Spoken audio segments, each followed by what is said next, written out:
आप सभी बंधुओं को रक्षाबंधन और संस्कृत दिवस की हार्दिक शुभकामनाएं। श्रावणी मास का मुख्य पर्व रक्षाबंधन हमारी महान संस्कृति का प्रतीक है। साथ ही भारतीय संस्कृति में परस्पर दायित्व बोध को जागृत करने का पर्व है। रक्षाबंधन को ही संस्कृत दिवस के रूप में भी मनाया जाता है। संस्कृत माधुर्य से परिपूर्ण हमारी अस्मिता की वाणी है। भारत के प्राचीन ज्ञान विज्ञान की साक्षी भी है। इसलिए हम कह सकते हैं कि संस्कृत हमें राष्ट्र के जीवन मूल्यों से जोड़ती है, तो रक्षाबंधन पर्व मानव मूल्यों के प्रति हमारी आस्था को सुदृढ़ करती है। क्योंकि रक्षा शब्द स्वयं में अत्यंत गंभीर, पवित्र, दायित्व बोध कराने वाला है। इस पर्व का उद्गम वैदिक गुरुकुल से होता है। आचार्य और शिष्य एक दूसरे को रक्षा सूत्र बांधते हैं और दोनों ही परस्पर ज्ञान की रक्षा का संकल्प लेते हैं। फिर ईश वंदना करते हैं कि तेजस्वी नो अधितम अस्तु, यानी हमारा अध्ययन ज्ञान तेजस्वी हो। इसलिए हम कह सकते हैं कि श्रावण और श्रावणी का महत्व धार्मिक और आध्यात्मिक ही नहीं, बल्कि सांस्कृतिक चेतना को जागृत करने के अवसर के रूप में भी देखा जा सकता है। श्रावणी का प्रारंभ वेद मंत्रों के पाठ से करने की वैदिक परंपरा है। इस दिन यज्ञोपवीत की पूजा अर्चना भी की जाती है।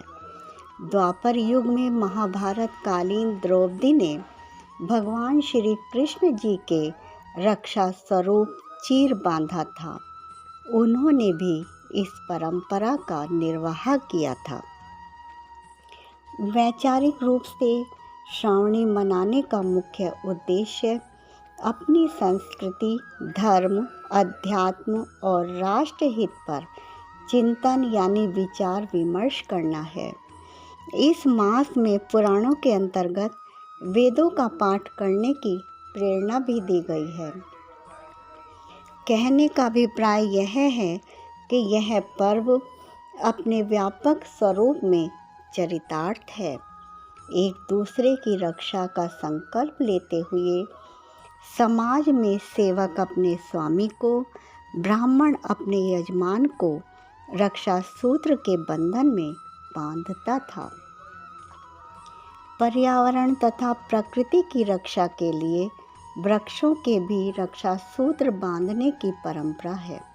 लेकिन संभल का बेनीपुर चक नामक ग्राम इस पर्व का अपवाद है। वहाँ भाई अपनी बहनों से इसलिए रक्षा सूत्र नहीं बंधवाते कि कभी उपहार स्वरूप वे उनसे उनकी जायदाद न मांग ले, क्योंकि बहुत पुराने समय में एक बहन ने वहाँ अपने जमींदार भाई से एक गांव मांग लिया था। तभी से लगभग 300 वर्ष से भी अधिक का समय बीत गया, लेकिन यह पर्व वहाँ आज भी नहीं मनाया जाता है।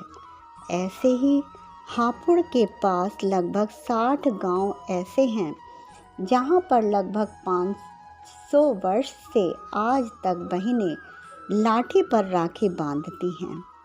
यह परंपरा महाराणा प्रताप जी की पीढ़ी में चली आ रही है। उन्हीं की 17वीं पीढ़ी के वंशज धोलाना निवासी विजय सिसोदिया बताते हैं कि 1576 में जब रानी महल में थी, अकबर ने चित्तौड़ का किला ढहा दिया था। घमासान युद्ध चल रहा था।